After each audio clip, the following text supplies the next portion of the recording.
Of Renda Media. U92 and Renda Digital TV are pleased once again to bring you another season of IUP Hawk Talk, featuring the voice of the Crimson Hawks, Jack Benedict, along with IUP head coach Paul Tortorella and special guests each week from the Indiana Elks. This week's edition of Hawk Talk is brought to you by the Meredith Inn, the Co-op Store, and by the Indiana Elks Lodge. Now let's go live to the Indiana Elks. Here's Jack Benedict.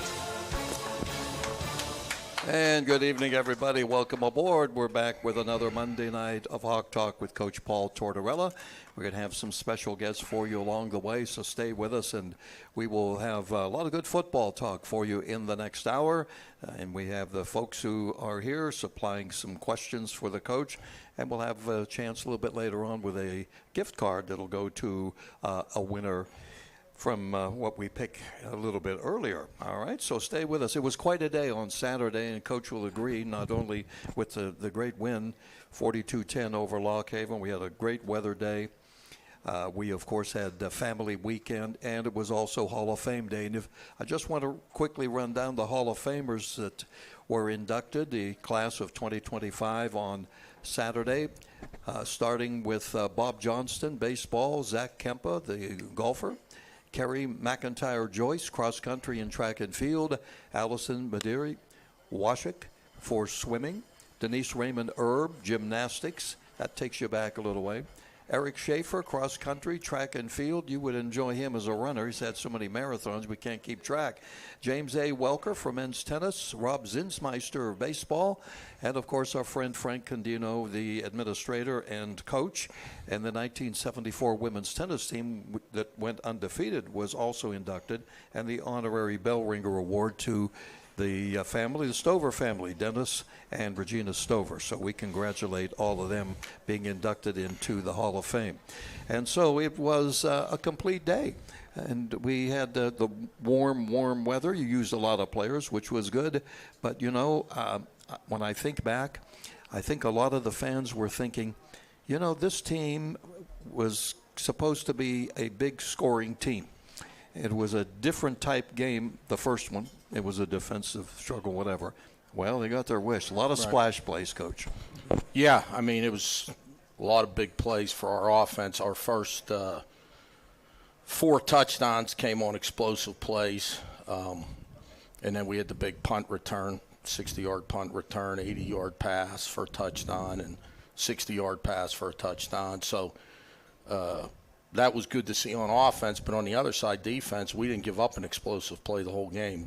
The longest run, I think, was 9 yards, and the longest pass was 19. And for us, 20 and over is an explosive pass, and 12 and over is an explosive run. So for one of the first times, even in games where we've had shutouts, we've probably given up a run of over 12 or a pass of over 20, but we didn't give up either on Saturday. And so all 3 phases played very well. Quarterback obviously had a great day. Our receivers, a lot of big passes downfield, and kicking game was good. You know, our kickoff coverage unit was awesome, and our kicker did a great job placing the ball with high hang time, and then obviously the punt return. So it was a good day for all 3 phases. You know, one of the things that you wanted to do, you talked about it during the week, and the players have talked about it, get off to a good start, and that's exactly what happened. Yeah, I mean, the first series we hit the big pass for a touchdown. We had it pretty schemed up for the coverage that they were in, and we hit him down the seam, Whitlock. So we got off to a good start there, and then, we had on defense, we started the game on defense. We stopped them on 3rd and 1. Noah Johnston made a really good play on a run for a 2-yard loss. So we started off 3 and out on defense, scored on offense, and then defensively we got another stop, and then Frazier made a mistake and Fair caught the punt on our own 4-yard line, and we ended up getting a 96-yard drive and hit a big play for the touchdown there with Coleman, the freshman, the true freshman, who had a great day statistically, and he had he had the real long post for a touchdown. He's got a lot of great qualities for a true freshman. I was going to ask you about him. He is a rising star. You have only, 5 true freshmen that you've been dressed? Maybe you added a couple of more. Dixon played, right. and so on. But Coleman, I'm gathering he's no surprise to you, though. No, I mean, when we recruited him out of inner city Philly, he played at Chuck Ingram's high school, and Kyrie Cooper, who played for me in the secondary way back as an assistant there. And it went down, we were recruiting him, and he had FCS schools recruiting him, and, we really wanted him, but we didn't, it was tough, sometimes when it comes down to it, and an FCS school makes him an offer, you lose, but he wanted to come here, and I think probably Chuck and Kyrie and, he had a good visit. His mom, he's got 2 little twin brothers who, take over it was it's pretty cool. His 2 little twin brothers are pieces of work, but I think he's really enjoying his time away from him right now.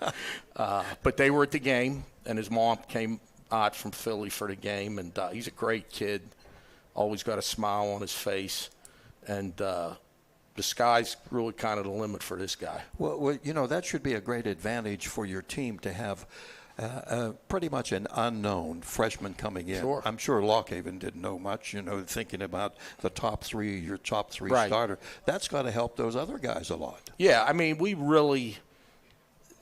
potentially could go out there, and there are really 8 receivers that could play, and you can't play all of them. You really play 5, maybe 6, but we legitimately could play 8. So that's probably our deepest position. So we're in pretty good shape there. Cy Clark had a touchdown. Massey had a touchdown. Whitlock had a touchdown. Coleman had a touchdown. So we had 4 wide receivers score touchdowns. You probably never had that luxury with that many receivers. No. I mean, this is the deepest we've been. I mean, we've had some great receiving, but 2 guys, maybe 3. This is probably more depth than we've had in a long time. And, there's not, you got your Whitlock and your Massey, And then Clark, Coleman, and then you've got a couple other guys that are right there that are rolling in and playing. And, so we felt good. We felt so good about all the wideouts that we moved Chamonix from wideout to tight end. Because he was a bigger wideout, and he's come in and done a good job, especially as a pass receiving tight end. So we're in pretty good shape there, and at tight end, we're hoping to get Gampy back, so we'll be able to play with 4 tight ends once he gets back. You think he'll be able to play next week? He may be ready this week. He's been out for since preseason camp. So right now, the 3 guys, Day and Chamonix and Drummond, went in there and had a great game on Saturday, and he did a good job on special teams too. He had 2 catches, had 2 really good blocks, yardage after the catch, guy that came in as a walk-on transfer from Wheeling. Be honest, I thought this guy will never get on the field as a starter for us. Wow. And he's probably made, in the 2 years he's been here, the most improvement of anybody on our team in regards to when he came here and what he is now, and he can even get better. So he's really developed, and that's really what our program is. Yeah, that's a great tribute to him.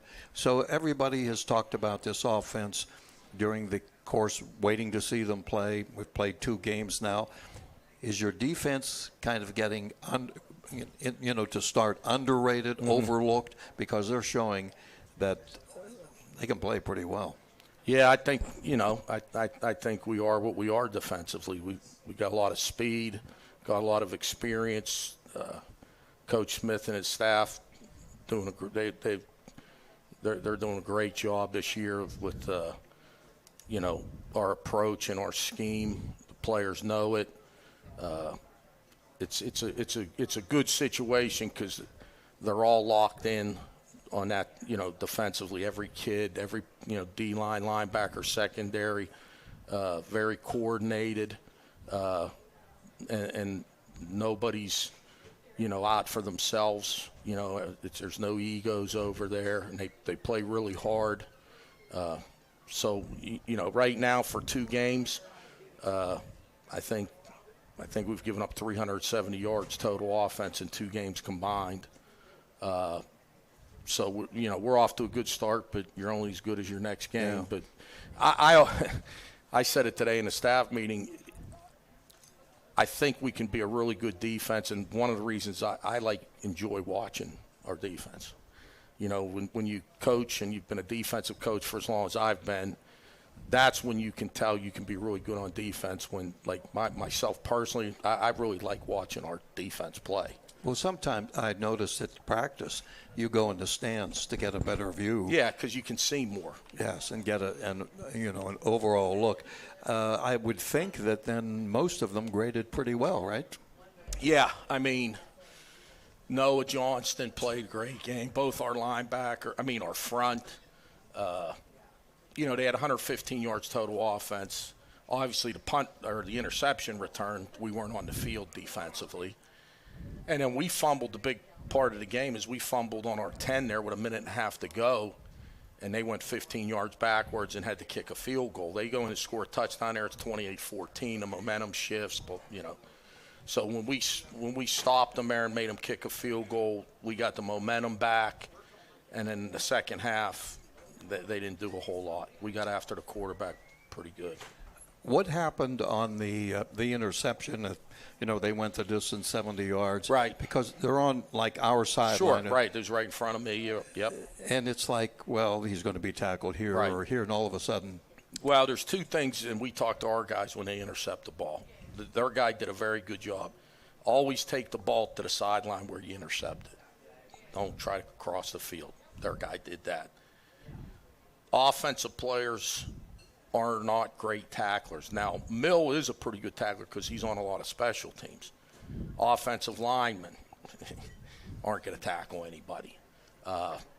So when you throw an interception, you hold your breath. Interceptions are going to happen. That's going to happen. You can't go a whole season without throwing an interception, but we talk about at least make the tackle and let our defense go out there and play. And the kid broke Charlie Mill's tackle, got down the sideline, and they basically walled off our offensive line, who would have had trouble tackling them anyway. And they had 2 guys blocking Reevy. So it was kind of a perfect storm, really. And the kid did a great job. He broke a tackle, stayed on the sideline where he intercepted the ball. That's where a lot of his blockers were. And, you got other receivers who are good athletes, but they're down the field on the other side of the field. We had a guy running a post over the top. So we don't really have a whole lot of guys there to make the tackle. Mm-hmm. Yeah. All right, we're going to be back. We're coming to you live from the Elks Lodge, as we normally do here with Hawk Talk. We're here till 7 o'clock. When we come back on the TV side on Renda Digital, we're going to show you the interception by young Mr. Frazier. Took it to the house. First time that's happened in 11 years. So we'll continue. Glad to have you here. And stay with us on U92Radio.com and Renda Digital TV.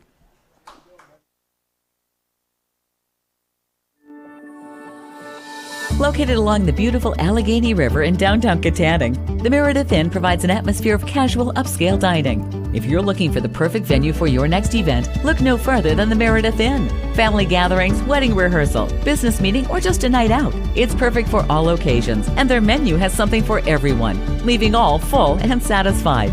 For more information, visit them at themeredithinn.com or call 724-793-7364. Since 1936, Walker Motor Company in downtown Katanning has served Western Pennsylvania with its no-pressure, no-hassle environment, bringing the kind of family-owned and oriented dealer experience that everyone wants when it comes time to purchase a new or used vehicle. Whether you are looking for a new GMC, pre-owned vehicle, service, or collision repair, come on over to Walker Motors and see why they've been voted #1 for 6 straight years. Visit them at walker-motor.com. From furniture to flooring, mattresses to accessories, you'll save big at Dowd's. Dowd's showrooms are filled with furnishings from America's finest manufacturers. You can save thousands on Dowd's floor samples and receive incredible savings on custom orders. Whether you're looking to furnish one room or your entire home, right now it's all on sale at Dowd's. Drive a little, save a lot. Dowd's of Plumville and Greensburg. Doesn't your home deserve Dowd's?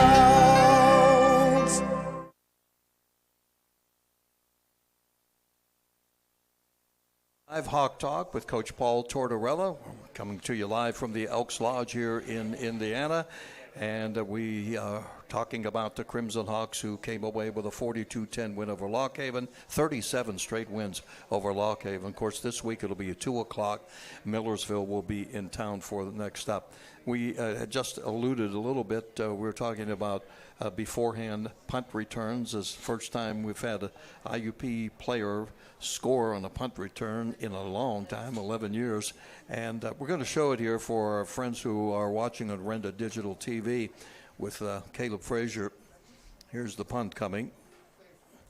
And he's going to haul it in here around the, there we go. Nice big hop at the 40-yard line. Makes some moves here, doesn't he? Yeah, I mean, it's interesting. Sometimes, you know, just like we had 3 or 4 really good blocks also. Yeah, I saw. You know, it wasn't a normal punt. It bounced.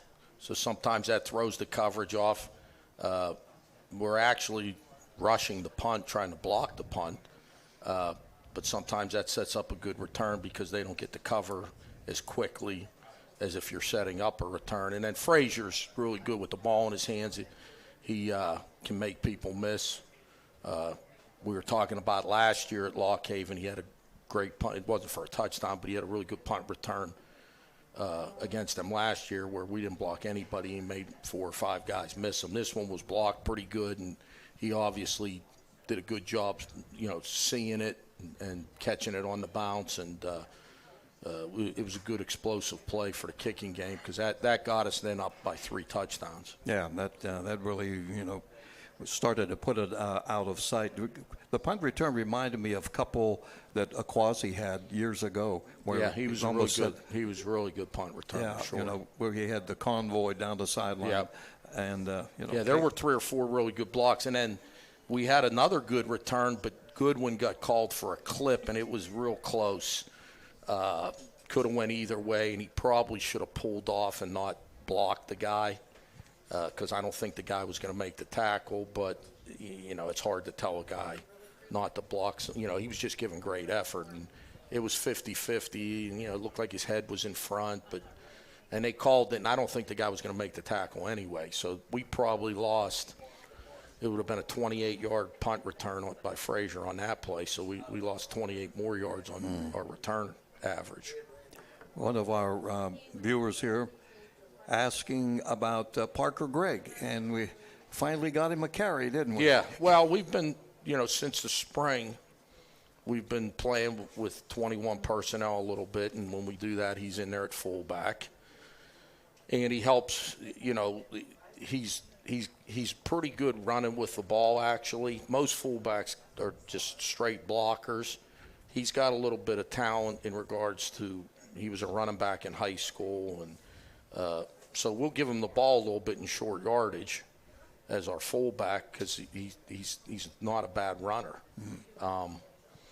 So when we're in 21 personnel, he's obviously in the game. And it depends. 1 week he may be in there a lot. 1 week he might not be in there at all. It just depends who we're playing and what kind of defense we're playing against. Mm-hmm. Now, in short yardage situations, as you did a couple of years ago, he scored like 3 touchdowns. Sure. I think, yeah, right. Do we expect to see maybe? You could, yeah. Sometime? We could, yeah. We used him when he was doing that. He was actually the running back in one back down inside the 5-yard line. So he wasn't even the fullback. He was at the actual one back. And he did have a couple touchdowns that year. I believe it was his sophomore, freshman year. But he's a big, you know, he's 245 pounds. And, you know, that's a big body. He had it. I mean, his run was either 3rd and 1. I think it was 3rd and 1. He ended up gaining 5 yards. You know, you're just trying to make the first down. We kind of evaluated some of the defensive How about the O-line? That was talked about so much after the mix and match and everything. How did they do overall? They had a good day. One of the sacks was probably on the quarterback. He could have got it off. We had 2 sacks with our first team offensive line. The second team line came in there late in the fourth quarter and did a pretty good job also. When we took Reevy out, put Etheridge in there. But by and large, the 2 new starters had a game under their belt, and it showed because they played much better. Our returning starters played better. Our tight ends did a good job blocking when we did run the ball. So we made some improvement there. Now, we did have a player get ejected, Tanner Fuchs. Yeah. What is the rule now? Well, they what happens change it is so often. you have to sit out the half of the first half of the next game. It happened last year at Edinburgh with Chuck Ingram, and he did it in the first half, so he didn't have to sit the following game because he missed the second half at Edinburgh. This happened in the second half, so they take a half away from him. So he won't be able to play the first half this week at right guard. Who will you have in there? Probably Cannon. Probably Pierce Cannon will start. I mean, he was really, they kind of were in the battle to be the starter in preseason camp, and Fuchs won the job. So, Pierce has gotten a lot of reps. One of our listeners had sent a message to me to ask you about Cannon, the fact how is he coming along? He had very limited play, I understand, in his high school career. Yeah, I mean he played basketball. I think he's only played 2 years of football in high school, and he's just a redshirt freshman that down the road is probably going to be a really good player because it's just his size and he's got a lot of talent, and he's huge. He moves well. He's just very inexperienced. Everything's a first for him. Like when we run a screen, that's a whole new ball game for him. When we run a zone scheme versus a man scheme or a gap scheme, it's all. He played 2 years of high school football, and he just looked at the guy that was across from him and blocked him. And he was bigger. Basically, and he's 320 pounds. He's 6'6", long arms, big hands. Like he's a guy down the road here that could be like a legit offensive lineman. So have you seen the improvement, let's say, from... Oh, the difference between him now compared to last fall and last spring is night and day. He was on the scout team last fall, working off of cards, which is good. Like, tells you what to do, and he would be blocking pretty good. But now people start moving, the schemes change. And in the spring, he got better because he was a tackle, and we moved him to guard. So he kind of had to relearn a couple things. It's amazing because he and Chance are huge guards. For guards. Right, yes. Right. So he could maybe go back and play tackle eventually, but we'll see. I mean, he's a big guy with talent who's just very, very inexperienced.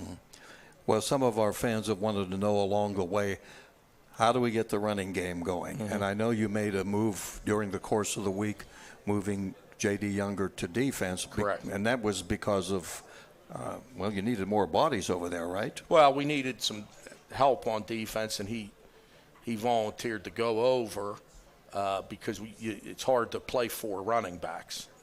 So right now, with him going over to defense, and he'll play this week, he'll definitely play defense this week at will. Some. And, we had 3 running backs take carries until late in the game. They carried at 15. See, what happens in the rushing yards when you get sacks, it kind of knocks your rushing yards down. We averaged 4 yards a carry, a little over 4 yards a carry with the running backs.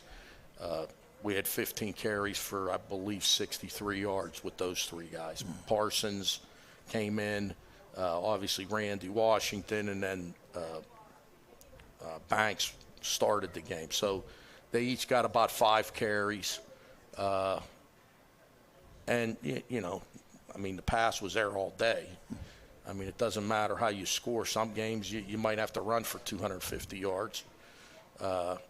Some, you know, we had over 400 yards offense, and if we'd have had to run it, you know, we started running it decent in the second half, in the third quarter, and it set up play action, and you know, the 80-yard touchdown pass to Coleman was off of play action. So it all kind of fits in a puzzle and depends on what the defense gives you. Now with, you know, Reeve thrown 5 touchdown passes, and teams now on film start to see our wideouts, they may be a little bit softer in regards to stopping the run. And if they're not, well, we're going to throw for 5 touchdowns and over 300 yards. Yeah. Tied to school record. We want to talk, I'd like to have you talk about Etheridge, the young man who's been here a couple of years, got a chance to play. Give us some background on him. You know, came in out of high school, out east, and ran the scout team for really a year, and then was our third quarterback last year, and he's made major improvements. I mean, he's a great running. Like when he's in the game, we got the quarterback run game. His passing is like the improvements are off the charts. You know, it was him and Zach Hahn battling for the number 2 spot. And it's not like Zach didn't do well. It's just that Etheridge did so well, he won the job. And he causes problems with, you know, him being able to scramble and his athleticism. I mean, he's a totally different quarterback than Matt that way. But he can still throw it from the pocket, and he's really made some great strides. And he did a pretty good job in there on Saturday. One time the protection broke down, and then we had a penalty that cost us. We had a bunch of penalties on that drive, or he probably would have taken us down the field, and we could have scored.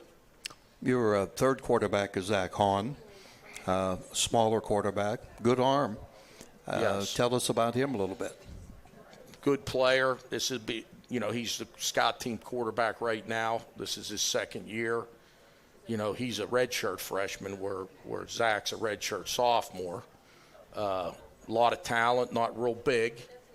You know, he's only a little over 6 foot, but he does a great job. He causes fits for our defense down there. He does a great job. He can throw it. He's athletic. He can run different kind of offenses. That's what's great when you have a guy running the scout team offense against your defense. Like, that quarterback got to be able to do that. 1 week he's a drop back guy. Next week he's running zone read. Next week you're playing somebody, they sprint a lot. They miss that quarterback's got to be able to do all, and he can do all those things. Good. That's all to the benefit now as a backup and in the future. Well, stay with us. We're going to talk some defense here with one of the stars of the game, Renda Media. We had a couple of guys that we named as co-players of the game, and Noah Johnson is going to join us here in a moment. So stay with us. Coach and I will be back. It's Hawk Talk. We're coming to you live from the Elks in Indiana, U92Radio.com, and Renda Digital TV. Show your IUP spirit and get your hawk on with help from the Co-op Store, your one-stop location for all your IUP swag and apparel. Check out Norm's Bargain area for $25 fleeces and hoodies. Logo tees only $9.99. The Co-op Store is also the alumni headquarters. IUP is always in your heart, so put something on your front and back that shows that alumni spirit. IUP logoed water bottles, coffee mugs, spirit items for your dorm or man cave. And don't forget the Oak Grove collection. Get your hawk on at the Co-op Store or find them online at IUPstore.com. Looking for food, fun, and entertainment with a purpose? The Elks Lodge 931 in Indiana is more than a place. It's community. Become an Elk. Enjoy food, fun, bowling, music, events, and a banquet hall. Distinctly American, Elks are rooted in brotherly love, charity, fidelity, and justice. Annually giving tens of thousands to local charities. We give back not at the Elks, as an Elk. See them at 475 South 13th Street and on Facebook today. Elks Lodge 931, where community and compassion meet. From furniture to flooring, mattresses to accessories, you'll save big at Dowd's. Dowd's showrooms are filled with furnishings from America's finest manufacturers. You can save thousands on Dowd's floor samples and receive incredible savings on custom orders. Whether you're looking to furnish one room or your entire home, right now it's all on sale at Dowd's. Drive a little, save a lot. Dowd's of Plumville and Greensburg. Doesn't your home deserve Dowd's?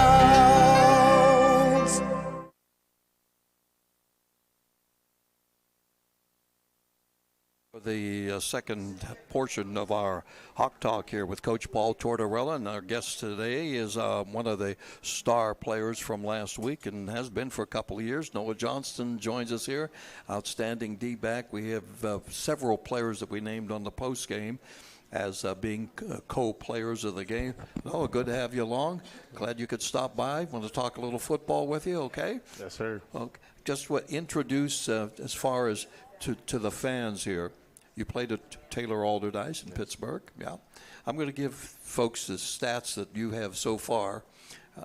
Going back to 2023, you had 28 tackles in 11 games. Then in 24, redshirt sophomore, led the team in tackles with 78. And we could talk about the slippery rock game in a few minutes, too. I'm sure that you were well aware. And right now, 24 tackles on the year. He had 11 on Saturday, a half sack, 2.5 TFL, and leads the team in total tackles. So there you go. That's some background stuff. Let me ask you, first of all, about coming to IUP and how much, being in the Pittsburgh region, Western Pennsylvania, did you know about the school? So growing up, IUP, well, PSAC schools as a whole were very huge in Pittsburgh Public. They were pretty much broadcasted all around the wall. So I've always seen IUP just going to school growing up. I always knew it was a school. I didn't really know how much of, the historical background of the football aspect, but I always knew if it was a school in Pennsylvania. When did you start, and from whom did you learn about this program itself? So I had friends from back home that had committed here. Darius Bruce, he was a kid from my area. He had committed here the year previous. So that was like my first recognition of, okay, IUP football team. But my Coach Has, he had talked to some of the coaches and stuff. Some of the coaches came down to see me play a game, and that's when I just went on forward and got talking, and rest is kind of history here now. So. Well, your defense, Coach and I talked about a little bit here, and we see the talent on defense, against Lockhaven. How good do you think you guys on defense can be? How much improvement do you have to have? But right now you're going pretty well, but it's early in the year, and I know everybody wants to get better. So how good can you be? To be totally honest, truthfully, it's about trust. I feel like that's like a major thing for me. And with our defense, I feel like if we trust each other, if every guy on that team or on that unit trusts each other, then I feel like we can be unstoppable. I like the up front. I like the backers. We all move fast. The back end, Kalen Frazier, he's experienced. He's a good guy over there with me. David, who came from Sand Hill, he's adjusting. He's getting along. He's learning the ropes. Clax, Denora, he's a good kid. He does his role. He does his part. So we got a young corner. We got a young star. But I'm comfortable. I like us. I feel like we don't fear no one. We go out there. We put our head down. We do what we got to do. So I'm comfortable in the defense. I don't shy away from nothing, truth be honest. Some of these young guys that are just coming in, have they impressed you? Yeah, I like Willie. He's stepping up. He's doing his part. He's stepping up over in the field. Kai, he's doing his part. He's holding it down. I appreciate that. And David, he's doing what he got to do too. He's doing his part. And me and Casey, we're gonna continue to do us. So I can't really complain. I'm just happy we are doing our part, and we're all just playing. We're all in. We're just doing what we got to do. I can't really say too much, but yeah, I'm just happy we're doing what we got to do. Truthfully honest. Well, what's good, Coach, is it looks like a lot of competition there among themselves. Makes you better as a whole team. We got some older guys with Queso and Noah with experience, and they're playing into the boundary side. We're a little bit younger to the field, but talented. We've got good speed, good size, good length. all the guys are physical. From furniture to floor. A DB that doesn't want to hit or tackle anybody. We don't have anybody like that. They work very hard. They take coaching. You know, as a DB guy, you know, Coach Smith's their coach, and then I throw my 2 cents in there, and I'm probably harder on those guys than anybody on the whole team. And they're really coachable play, and that's how they get better. Like it's really a known fact that if you want to be a better player and improve and get from good to great or great to elite or however you want to get, you've got to take coaching. And all the great players in every sport and every level become great because that they take coaching. Like this guy, like he really takes I mean, they all do. Like our whole secondary, they're sponges. You know, Smitty's doing a great job with them, and it's 5 positions, so I don't really meet with them or anything like that. But on the practice field, I'll get involved a little bit, and on game day a little bit with them. But they're really progressing and getting better, and they work really well together with the rest of the defense and the rest of the second. You know, the secondary, you got 5 guys. They all got to kind of work together. It's just like the offensive line. And, it's like with Noah, he's usually with Frazier because they're into the boundary, so they work together a lot. But then he's got to work with the strong safety also, like Awua and Clax, and now Bertrand, who's a true freshman who's playing some, who's really shown that he belongs. And then the field corner and the star work together with the strong safety. So, and then all 5 got to work together. Yeah. So it's good that these guys are good character kids. They're tough. They take coaching, and they've got talent. Like you can have all those things, but if you don't have any talent, then you're in trouble. Yeah, I mean, you can only do so much. They can run. They've got all the qualities you want. I'll tell you, this guy's a great tackler. He's probably as good as anybody we've had tackling in the box at safety. Great tackler in the box. And he's getting better with his coverage and his zone coverages. But, I would be willing to say, and I don't know about all these other Division II teams at other regions, but this guy's as good as anybody in the box as a safety. And you just watch him. I mean, those tackles are legit tackles. Well, the tackles, the number of tackles and everything that I mentioned before, really tells us all about it. Let me ask you this, though. As a defensive back and facing IUP's offense in all these practice sessions and everything else that you do, does Matthew Reevy cause you guys a lot of problems back there or what? How do you evaluate him on the other side of the ball? So when Coach Ignetti first came, he first came in the spring, and Matthew nailed out the offense. It was a big shock. It was a big boom to us, especially me at least. It was new. I'd never seen so much crossers and people pushing upfield. It was a big wake up call. But I liked that I was able to get to see this every day because I knew there wasn't going to be no team, nobody else going to draw up nothing that we were going to practice. So I felt we were going against the best. We were seeing the best. So I looked at it as nothing but just get better at the end of the day. Treat it as, stuff's going to happen, but at the end of the day, you're getting better. Look at it as that. Turn every negative into a positive. So I just put my head down at the end of the day. I just looked at it and said, I'm going to just get better. That was pretty much the end of the state with Matthew Reed and everything. Well, you might get tested. You probably will Saturday. Quarterback for Millersville, that's what they score a lot of points. They give up more of them, but every game's a challenge, right? Yes, sir. Yeah, and you see different types of quarterbacks. Does it matter to you if you're facing a pocket passer or somebody else who can sprint and cause you problems in other ways? To be totally honest, no. It doesn't affect. I thought you would say that. It doesn't. They put a jersey on. I put a jersey on. We're gonna go out there and play. And at the end of the day, it's best man wins. And I'm taking IUP every time, so it doesn't affect me at all.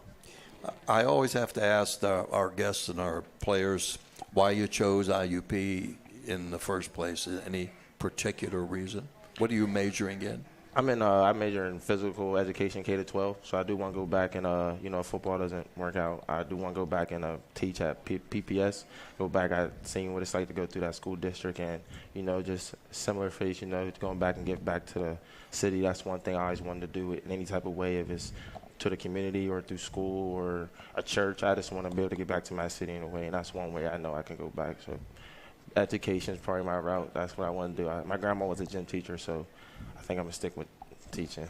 That's another part of what we talk about, isn't it, Coach? Yeah, I mean, this guy's pretty sharp, too. He knows he's very mature.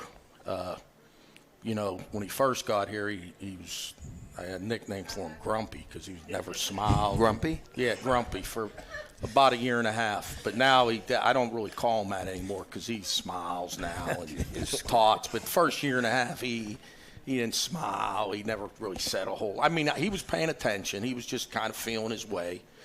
And at the beginning, that's my nickname for him, Grumpy. But I haven't called you that in a while. Well, that's because you've been around for a while now, yeah, right? He's very comfortable, and I'll tell you what he does do a great job of. He's a good leader in that secondary in, helping coach the younger guys. Some guys don't really want to do that. They want to do their thing, and then when the second free safety's in there or another young safety goes in there, they don't really want to be bothered, with that. That's not – he's over on the sideline coaching guys. I see him doing that all the time. So that's good. He's helping those younger guys. Well, do some of the younger guys come to you and others may be of a different personality? They really kind of backward and really don't ask you anything. But do you have some of the younger guys come to you? As we go through the season and we went through camp, a lot of the younger guys will come ask me questions, just little key notes. And being the older guy in the room now, it's a little different. It's a change, but I'm willing to take that change on. It's better for the team, and actually it helps me. It keeps me on my toes, because at the end of the day, I'm not going to tell them nothing wrong. So by them coming back and asking me questions, it keeps me alert, and it keeps me just always ready to just give back and tell the right thing to do, because it's always next man up. So everybody got to be ready at the end of the day. Yeah. Well, good luck Saturday. Thanks for coming by. I'm glad the coach brought you along, and we wish you the best of luck on Saturday. And I know we're going to be watching a lot of tackles, I think, out of number 7 here. Yes, sir. Thanks a lot. Thank you for having me. Noah Johnson. We'll be back. We're going to talk with Matthew Berglund's going to join us next up, and we'll talk some IUP football as we do each and every Monday live at the Elks Club here, the Elks Lodge in Indiana with Coach.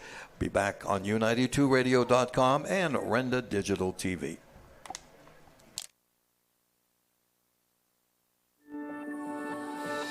Located along the beautiful Allegheny River in downtown Katanning, the Meredith Inn provides an atmosphere of casual upscale dining. If you're looking for the perfect venue for your next event, look no further than the Meredith Inn. Family gatherings, wedding rehearsal, business meeting, or just a night out. It's perfect for all occasions, and their menu has something for everyone, leaving all full and satisfied.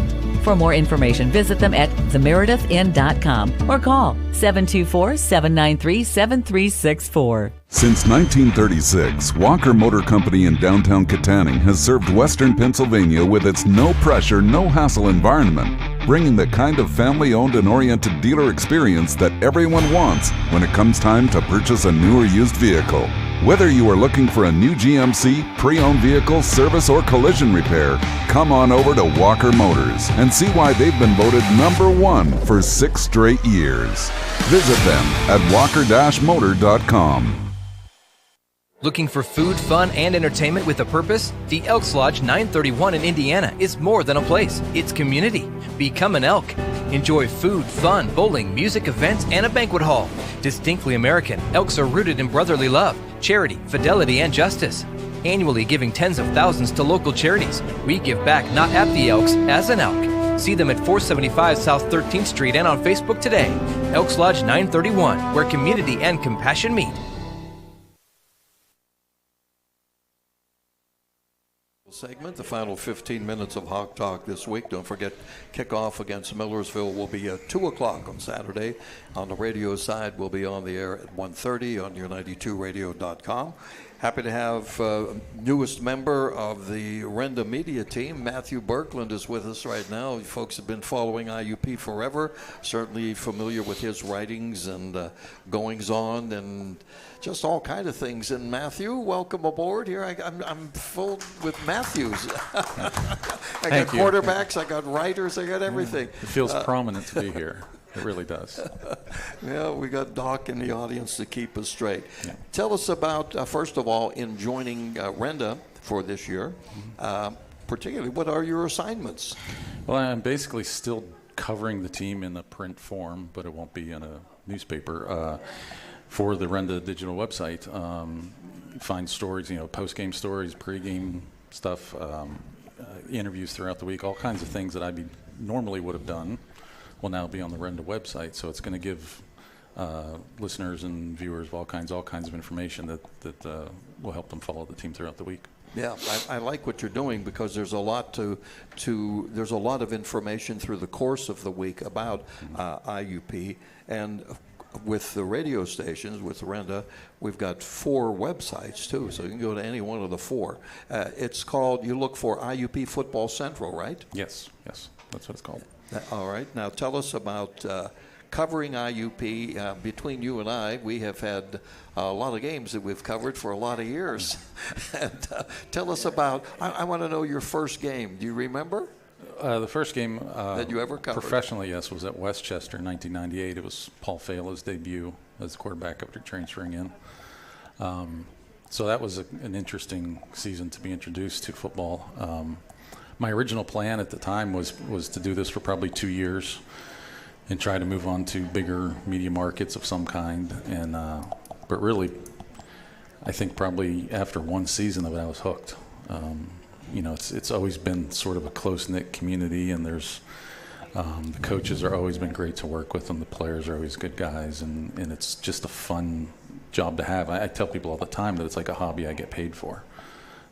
So it's been enjoyable the whole time, and I really do like doing it.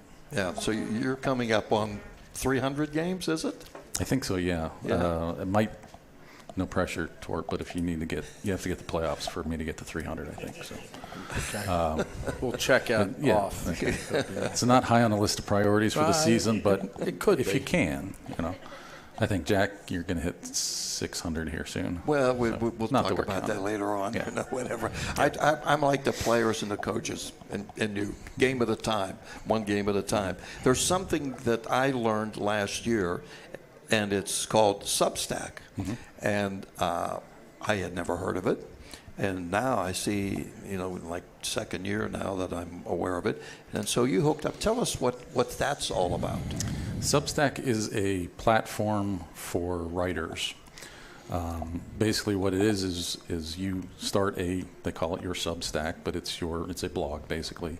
And you write stories and you publish them, and you get subscribers who log in with their email, and then they get the stories emailed to them as it goes live. So in about 3 weeks' time, I've gotten about 150 subscribers who, every time I write a story, it goes right to their inbox and they can read it. So it's a way to sort of keep the IUB community informed of what's going on with the team, but it supplements what I do with Renda also. And I try to publish stuff. I try to do something every day. That doesn't always work, but there's all kinds of things that I do on there that I think are, to me, they're interesting. But it's stuff about this year's team, but then also I do things. There's a thing I've started called Crimson Flashbacks, where I find a game from the past. I really enjoyed that because you've had a couple. You had the 1964 team, first year for Chuck Clausing. You had the Lehigh game the other day, which I really enjoyed because that was one of my favorite games. 40 years ago yesterday. 40 years, I can't believe that it was 40 years ago that that was one of the greatest games, over 1,000 yards total. Yeah. But these things have to be just really great for the IUP community, Indiana community, and particularly for IUP fans. Yeah, that's what I'm hearing. The feedback I'm getting is that the fan base for IUP football has grown over the years, but there's a lot of people who have been with it the whole time. And so for them, being able to look back and see things that happened 10 years, 20 years ago, 40 years ago, is always interesting to look back on. So their interest is this year's team, but then they also want to talk about the 93 team and the 68 team and all the other ones. Yeah. Coach, how much reaction do you get from writers, broadcasters, Substack, or whatever? Do you get a lot of? I know you're so busy with your team, but no, I'll sometimes get texts from people that read the article or the whatever the email, and a lot of the people that I know obviously text me and ask, hey, I saw where Matt was talking about this, and this, what's going on, and it's nice. He does a great job. He's very professional. He's bright. He knows football. He's really great great to work with. Because you always hear horror stories of coaches. No, I don't want to deal with this guy. I don't want to deal with that guy. And that's not been the case here ever. So it's informative, and then he actually does have some information that helps us too. Sure. He'll come up with something that he'll come up with a statistic, or he can find something, he can dig, and I'll be like, wow, that's really that I got to look at that. Well, I'm going to follow up on that because Matthew is writing a book. Yes. Tell us about that. Well, so the focus of it is the 1968 IUP team, which played in the Boardwalk Bowl. But if you look at the year of 1968 with what was going on in our world, that team for them, from my understanding of talking to a lot of the guys, it was just a challenge just to keep playing football and keep their heads in the game with all of this stuff that was happening around them. You had the Vietnam War, and there was political assassinations, and the Summer Olympics with civil rights movements and all that kind of stuff was happening. And so for them, it was a very unique time to be a college student playing football. So it's about that and that time, but then it also is going to talk about what IUP football became from that. So I think if you look at teams like the 93 team, for example, that played in the national championship game, Jack Henry was on the staff. There's always been links from the Boardwalk Bowl to a lot of things that grew later. And I know they're still influential today with scholarship money and things like that they help out with. And they're always around the team, and they come to all the games. And so that team really sort of launched what we have today. Mm-hmm. I think Frank Signetti took it and really figured out how to make it really blossom. But it all started, I think, probably back in the early 60s when Chuck Mills and then Chuck Clausen came along. Yeah, the thing that's interesting is with that 68 team, which I missed by 1 year, but I was fortunate because of the 69 team, a lot of those guys were juniors. In fact, I got a chance to talk with Wally Blucas at the luncheon this past week, the quarterback of the Boardwalk Bowl team, and some of those guys were juniors. Randy down here, Jessica knows well, he came in during that time and it filtered over and then, went on from there. So it's this family thing that we talk about. Maybe that's overdone, but hey, this is what it's all about. Well, and it helps that, like our staff, myself, Smitty, Campy, now Frank Jr., we've got a lot of investment in the program. As if you were changing coaches every 3 years and a new staff every 2 or 3 years, it wouldn't mean as much. Kind of like we've all came from the big guy tree, so to speak. Like today we were talking about something, and I said, well, I can name 10 guys that big guy said he thought would have never played here that ended up playing here, and he was the first one to admit it. And then one guy that I said would never play here was an All-American at West Virginia, and it just feedback that you get and it all got brought up because we were talking about one of our players that's made a lot of improvement and developed in the program, and that led to remember so and so, and when big guy was here, he was a walk-on, and in 2 years he was an all-conference player, and et cetera, et cetera. Matt, one other thing. the conference, the region is changing. You've written about that. And so more teams are going to be available for the playoffs this year and so on. 75th year of the PSAC. What do you envision here coming up? They're going to have, of course, a switch in a couple of years with Lackawanna College or University, whatever, coming in, Lock Haven moving from one to the other. What do you envision here in the next few years? I think it's going to be interesting to watch what Lackawanna's effect is. They're on their own, they're a very successful junior college program for many years. But those are different sets of rules that they play with, academic rules and financial rules and stuff. So now they're going to join the NCAA, and they're going to have some rules that they're going to have to play by that they didn't before. So, it'll be interesting to see how that pans out for them.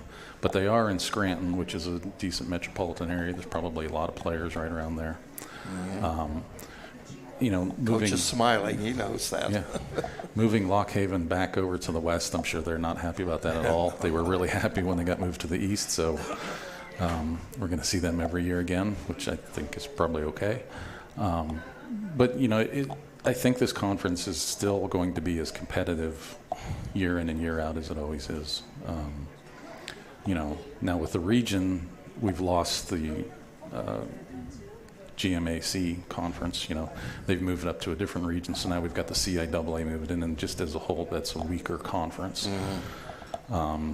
So it's going to be a little bit different there, but still, the challenge is there once you get to the playoffs. It's one at a time, and you still have to go out and play between the lines, don't you? Yep. I think the Lackawanna, what you're talking about, will be interesting, and to see how they make the move. And the thing is, half their students are athletes. Now because they're junior college, so it'll be interesting to see how many, their enrollment will probably go up with just students that go to a 4-year school now that don't even play sports. Mm-hmm. So it'll be interesting. Matthew, thank you for joining us. By the way, you can hear him on our broadcast, too. We intersperse him here and there, to add a little bit of class to the broadcast. So I wouldn't go that far. Appreciate it a lot. Thank you. You do. Coach, thanks a lot.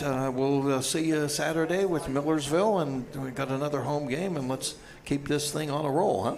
Appreciate it. Thanks, Jack. There you go, folks. That's our show for today. Thanks to the people coming and for listening on U92radio.com, and Renda Digital TV will be on the radio side at 1:30 coming up on Saturday. And I have to do one more thing, and my good buddy here, Doc, keeps me in line. We're gonna pick a winner here for the Meredith Inn. All right, Matt, you do it. There we go. This is for a gift card for the Meredith Inn, one of our sponsors, and it's a great place. Oh, my goodness. He picked his brother. Bob Doherty. How about that? There you go. Bobby Defense. Bobby Defense. Thanks a lot, folks. We appreciate it. For all of us here, we'll see you at the game on Saturday. Have a good night.